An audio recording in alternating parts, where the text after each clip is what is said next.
يلا بينا نعمل شعري سوا واوريكم ازاي انا بعمل شعري وبستايل شعري.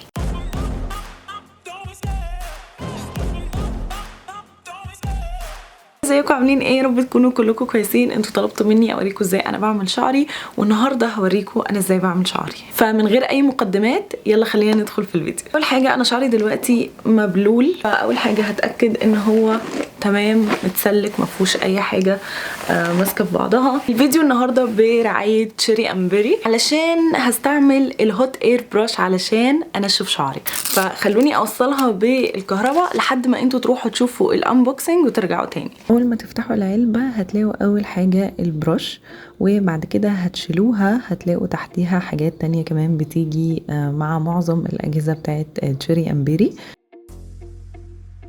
واول حاجه هتلاقوا هما 2 كليبس عشان تقسموا بيهم شعركم، وكمان جلوفز عشان ما تتلسعوش من الحراره، وكمان هتلاقوا 2 ادابترز عشان لو فيشة الكهرباء عندكم في بلادكم غير في مصر، وكمان هتلاقوا شنطه قطيفه عشان تحافظ على الجهاز لو هتنقلوه او هتشيلوه، وكمان هتلاقوا اليوزر مانوال اللي بيعلمكم ازاي تستعملوها، ودي كل الحاجات اللي بتيجي معاها.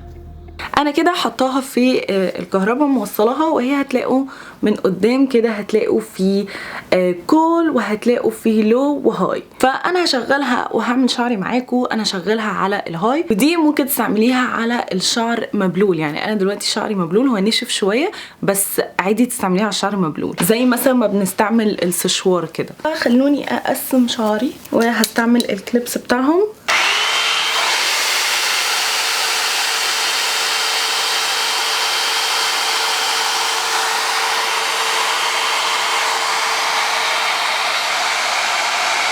انا كده عملت اول خصله، نشفت شعري وعملته في خطوه واحده. خلوني بقى اكلمكم عنها وانا بعمل شعري معاكم. اول حاجه الفرشه دي هتكون اقل ضرر على شعرك من الحراره، يعني اقل حاجه من الحاجات اللي فيها حراره ممكن تستعمليها على شعرك يكون فيها ضرر. تاني حاجه واللي انا شايفاها ميزه جدا ان هي ايد واحده، يعني انا لما باجي اعمل بالسشوار بيكون فرشه السشوار في ايد والسشوار نفسه في ايد، فبيبقى مجهود اكبر. والتاني ميزه فيها ان هي ناعمه جدا على الشعر، يعني مش بتشد الشعر وانتي بتستعمليها. وتالت ميزه بالنسبه لي ان هي سريعه، يعني اسرع بكتير من ان انتي تمسكي السشوار يعني تمسكي السشوار في ايد والفرشه في ايد، هي اسرع. يعني لو شعرك مبلول كده هتعملي مره من فوق ومره من تحت وهتلاقيه نشف واتعمل واتفرد.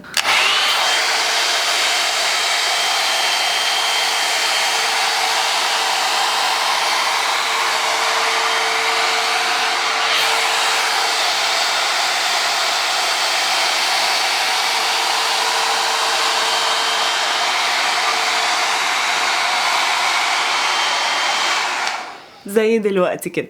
كمان هي بتعمل الشعر وبتديه فوليوم في نفس الوقت، يعني مش بتخلي الشعر يهبط او يبقى ملزق كده. وكمان الحلو فيها ان هي كبيره والهواء بيخرج منها من كل حته، يعني 360 درجه هي بتطلع الهواء. لو حطيتيها في اي اتجاه، لو لفتيها في اي اتجاه وانت بتعمليه هتبقى بتنشف وبتعمل شعر. وكمان كبرها ده مخليها بتاخد شعر كتير. يعني انا هحط لكم دلوقتي خصله كبيره من شعري علشان اوريكم هي ازاي هتعملها عادي جدا. هشغلها بس فهسكت عشان الصوت.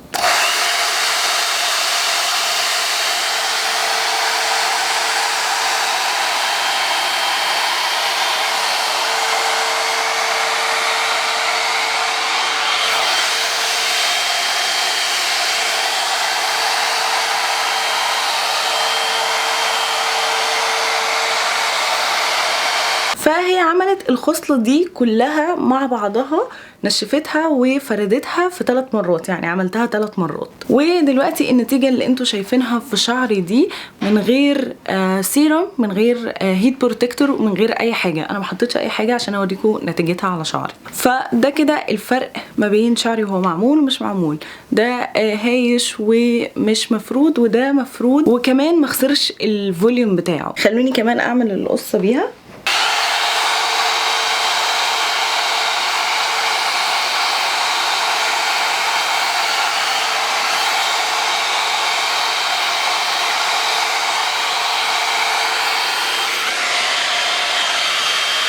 بما ان انا قصتي قصها قصيره دلوقتي، فاحب اقول لكم ان هي كمان هتنفع الناس اللي شعرها قصير، فلو شعرك طويل تمام، لو شعرك قصير تمام. وخلوني بقى اكمل اعمل كل شعري بيها. واحب اقول لكم ان هم دلوقتي عاملين 40% خصم على كل حاجه. انا هوريكم كمان في اخر الفيديو اجهزه تانية عندهم، وكمان انا هسيب لكم كود خصم هنا هيديكوا 5% زياده، نورهان 5. استعملوه وانتوا بتشتروا اي جهاز من عندهم على الويب سايت، هيديكوا 5% زياده. احب اقول لكم ان دي تعتبر من اسهل الحاجات اللي انا استعملتها از ديفايس للهير. استعمالها سهل جدا يعني مش معقد، هو بس بتدوسي على الزرار وبتمشيها على شعرك.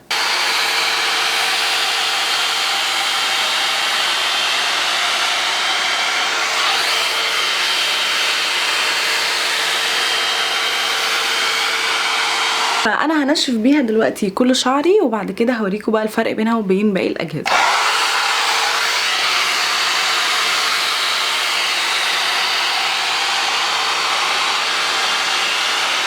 انا كده خلصت شعري بكل سهوله، نشفته وعملته وبقى ستريت. ممكن اسيبه كده، وممكن بقى لو عايزه تستعملي اي حاجه تاني، عايزه تستعملي مثلا مكوه عاديه، عايزه تستعملي كيرلر، لكن كده هو الشعر خلاص بقى ناشف. وممكن تستعملي اي حاجه تاني، ممكن تسيبيه كده لو عايزه. عجبني قوي الفوليوم، عجبني قوي ان هو مش مهبط الشعر، وفي نفس الوقت الشعر مش هايش. يعني لو بصيتوا من الطرف مش هتلاقوا ان الشعر هايش كده، وانا بحب كده. يعني انا بحب يبقى فيه فوليوم في شعري. خلوني بقى اوريكم ازاي تعملوا اوردر بكل سهوله. هتروحوا على موقع تشيري امبيري من اللينك اللي انا سايباه لكم تحت، هتلاقوا عندهم كل العروض والاجهزه محطوطه، تقدروا تتفرجوا وتشتروا اللي انتوا عايزينه. خلينا نجرب نشتري الهوت اير براش. هنخش عليها وممكن نتفرج على الصور بتاعتها، تلاقوا صور الجهاز، ممكن نشوف الحاجات اللي بتيجي معاها، وهنعمل اد تو كارت عشان نحطها ونشتريها. وبعد كده هندوس على التشيك اوت، ولما يحمل هتلاقوا في مكان اسمه كوبون كود، ده هتحطوا فيه الكود بتاعي اللي هو نورهان 5. هتكتبوا الكود وتدوسوا ابلاي، هتلاقوا اتخصم 5% كمان من الفلوس. وبعد كده هتختاروا وسيلة الدفع بقى اللي انتوا عايزينها، ممكن تدفعوا بالفيزا او بالماستر كارد.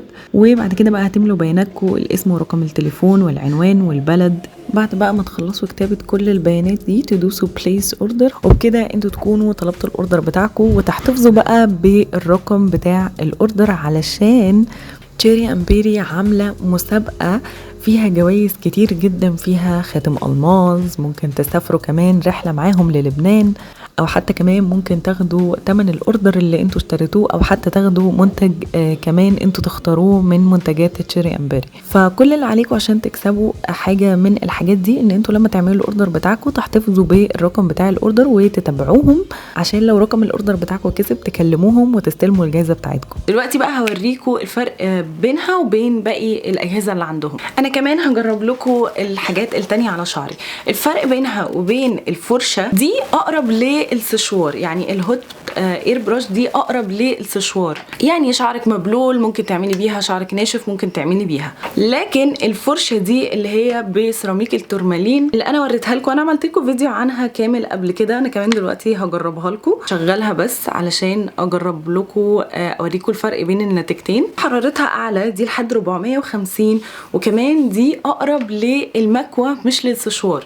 دي ما ينفعش تستعمليها وشعرك مبلول، لازم شعرك يكون ناشف عشان تستعمليها. الفرق بينها وبين المكوى ان دي اسرع واسهل بكتير، اقل ضرر على الشعر. يعني المكوى بتكون يعني حرارتها اعلى لانك بتقفلي بالحراره من ناحيتين، لكن دي لا، دي زي الفرشه العاديه اللي احنا بنسرح بيها بس بتطلع حراره. انا هوريكم خصله مثلا من هنا من قدام عشان اوريكم الفرق. بحب اقول لكم ان انا بستعمل الحاجه بتاعت تشيري امبيري من غير ما استعمل سيرم او هيت بروتكتور دلوقتي، عشان انا ضامنه ان حاجتهم الكواليتي بتاعتها عاليه جدا، وان الحاجه بتبقى متصنعه بحاجات ما تضرش الشعر على قد ما يقدروا. يعني مثلا زي سيراميك التورمالين ده، انا دلوقتي يعني مش خايفه على شعري، عارفه ان هو مش هيتحرق، يعني بالذات ان يعني انا متمكنه من الحاجه، فعشان بعمل شعر كتير فانا عارفه يعني اتعامل. ممكن انت لو لسه جديده في استعمال ديفايس للشعر ممكن تلبسي الجلافز اللي هما بيجيبوه عشان ايديكي ما تتلسعش. خلاص دي كده سخنت، هوريكم بقى الفرق بينها وبين السشوار. يعني انا كده شعري ناشف فهستعملها عادي مفيش مشكله، بستعملها مره من قدام مره من ورا. دي سريعه جدا جدا جدا، يعني شايفين دي نتيجتها ايه؟ دي نتيجتها اقرب للمكوى. ده نتيجته اللي هو الهوت اير بروش نتيجتها اقرب للسشوار. ودلوقتي خليني اكلمكم عن اخر جهاز معايا في الفيديو وهو الانستنت كيرلر. دي بقى علشان تعملي ستايل لشعرك مختلف، دي بتعمل شكل كيرلي مختلف جدا للشعر، وكمان هي انت تقريبا ما بتعمليش حاجه، انت بس بتسندي الشعر عليها وبتدوسي على الاتجاه وهي بتاخد الشعر لوحدها. فانا كمان هجربها لكم في خصله، واحب اقول لكم ان انا كمان عملت لها فيديو طويل هسيبه لكم في الاي فوق، كمان هسيب لكم الفيديوهات الكامله عن الاجهزه دي في الديسكربشن بوكس. هي من تحت بتلفيها كده، كمان حرارتها بتوصل ل 450، وهتستني بقى في الشاشه الديجيتال دي ان هي تعد، واول ما توصل للحراره بتسندي بس الشعر في الفتحه دي وبتدوسي على اتجاه الشعر سواء يمين او شمال، وهي بتاخد الشعر جواها وبتعمل الشعر كيرلي لوحدها. بحب اقول لكم ان هي من بره مش سخنه، يعني الحراره مش بتوصل للجزء ده فما تقلقوش يعني. فهي كده خلاص تمام سخنت. انا بقى هستم بس يعني هاخد خصله كده من شعري وهسندها بس كده في الفتحه اللي فوق دي وادوس على الاتجاه من الزرار ده واخليها تاخد الشعر جواها، واول ما تزمر هفك الشعر هوريكم دلوقتي. ناخد خصله نسندها جواها وندوس على الاتجاه ونسيبها تاخد الشعر جواها. متقلقوش حتى لو شعركم طويل عادي جدا، بس كده وبنفك.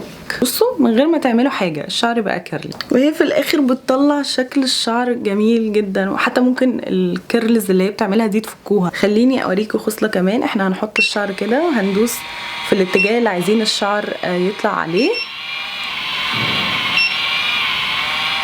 هنستناها تزمر بس كده ونسيب ونفك الشعر. شايفين من غير ما نعمل اي مجهود، من غير ما نعمل اي حاجه، هي في الناحيه دي بتطلع شكل وفي الناحيه دي بتطلع شكل. كل واحده بقى تشتريها امتى؟ اول واحده دي تشتريها لو انت عايزه تستعملي حاجه تنشف شعرك وتعمله في نفس الوقت، يعني هتشتري الهوت اير بروش لو انت عايزه شعرك تستعملي عليه حاجه وهو مبلول. البروش بقى اللي بتعمل الشعر ستريت دي هتستعمليها لو انت عايزه حاجه سريعه تعمل شعرك وتخلي شكله حلو بدل المكوى، اسرع واسهل بكتير. والجهاز بتاع الكيرلي ده هتشتريه لو انت عايزه تعملي شعرك ستايل مختلف ومش بتعرفي تعملي المكوى الكيرلي العاديه، دي هتستعمليه هيطلع شكل شعرك هتذهلي من النتيجه. وكل الاجهزه دي واكتر كمان تقدروا تشتروها من الويب سايت بتاعهم. انا هسيب لكم كل اللينكات بتاعتهم في الديسكربشن بوكس، هسيب لكم لينك الويب سايت وهسيب لكم لينك الانستجرام بتاعهم، تقدروا تروحوا وتتفرجوا على منتجاتهم، عندهم منتجات اكتر من دي بكتير. وهم دلوقتي عشان البلاك فرايداي عاملين 40%، وانا كمان هديكوا بالكود 5% زياده، يعني هتاخدوا سعر الحاجه 45% اقل. 45% اوفر، عايزين احسن من كده ايه؟ وبس كده نكون وصلنا لنهايه الفيديو. يا رب يكون عجبكم، لو عجبكم ما تنسوش تعملوا لايك، وكمان ما تنسوش السبسكرايب، كمان تفعلوا زرار الجرس عشان يوصلكم كل الفيديوهات الجديده. اشوفكم على خير في الفيديو الجاي، سلام.